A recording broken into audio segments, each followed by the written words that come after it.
Joining us now to look back on his career in the last quarter century is former Fed Chair Alan Greenspan. It's good to have you with us. Welcome. Thank you very much. I'm delighted to be with you. And what do you think, looking back on the last 25 years, was your greatest moment and your biggest regret? Well, the greatest moment really was a whole period from 1987 forward, because remember, we were in a period of significant decline in long-term interest rates, and that enabled us to maintain a increasing policy of growth, thanks in large part, to Paul Volcker's putting inflation under control earlier. And so that what we were looking at was both something good and something which made us a little nervous. We liked it very much to see the economy moving forward in an extraordinarily long period of rapid growth. But we also knew, because we talked about it at the time, that very successful monetary policies inevitably lead to bubbles. Fortunately, not all bubbles are toxic. In fact, the dot-com boom, as you know, was an extraordinary major collapse in equity prices, and there were huge capital losses, but they were not leveraged. And as a consequence, if you look at the period immediately subsequent to that crash, the economy did reasonably well. And we had a very, very mild recession. You know, Chairman Greenspan, I'd like to have you look at today's economy rather than back at the one of the past 25 years. But in light of what you just said, we had a long period of very, very nice growth and incredible job growth for much of that period through the late 80s into the 90s and even into the first part of this century. Why do you think we're having such a hard time getting back to those levels of growth and especially employment? What's wrong? Well, if you look at the data, what you find is that what is wrong is that assets with life expectancies, like long-term construction, long-term equipment manufacture, and the like, have essentially fallen to half of where they were, and they've been that way for 5 years. If you take 2 or 3 percentage points out of the GDP semi-permanently, which is what we have done, you're going to have the type of stagnation we've seen. In other words, nobody's investing in new plant and equipment? Is that what you're saying? No, they are investing in new plant and equipment, provided it's short-lived. Software, for example, is doing exceptionally well. Equipment of short-lived assets are doing well. But anything which requires income coming from a very long-term investment is doing extremely poorly. Non-residential construction, as you know, is dead in the water, despite the fact that commercial asset prices are rising somewhat surprisingly. Mr. Chairman, I didn't hear you say what your biggest regret was. Do you have any regrets from your tenure?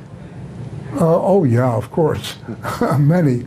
I think the most important one was the fact that we had known, as we got into the period 2003, 2004, that we were skirting on the historically thin ice. I, in fact, at a Jackson Hole conference, very nervously made the statement that we've been seeing protracted low risk premiums for a very long period of time, and history does not look kindly on protracted periods of low risk premiums. I thought I would upset the market in doing that, because it was not the type of thing that Federal Reserve chairmen usually do, and I very rarely did that. But I thought it had to be said, but it didn't make any difference because nobody was listening. So do you think we're in that kind of situation today? Would you then have conducted policy differently then, and are you taking some blame for what happened with the ensuing boom and collapse in the economy? Well, I'm certainly aware of the fact that we did not know we knew that there was a bubble out there. What we didn't know was the extent to which it was going to collapse. And had we known that, we obviously would have taken different types of actions. But these types of things happen once in a lifetime. This was the most extraordinarily major financial crisis in history. It's true that economic declines in the 1930s were far more than what we're getting now, but the crisis was the first time that overnight credit literally disappeared because markets broke down. That is the type of phenomenon which we almost never see. We've never seen it before. The last time the short-term money market shut down was for one day in 1907, and it opened up the next day. What I'm trying to say is that this was a very unusual crisis. You're asking whether the Fed was involved in it?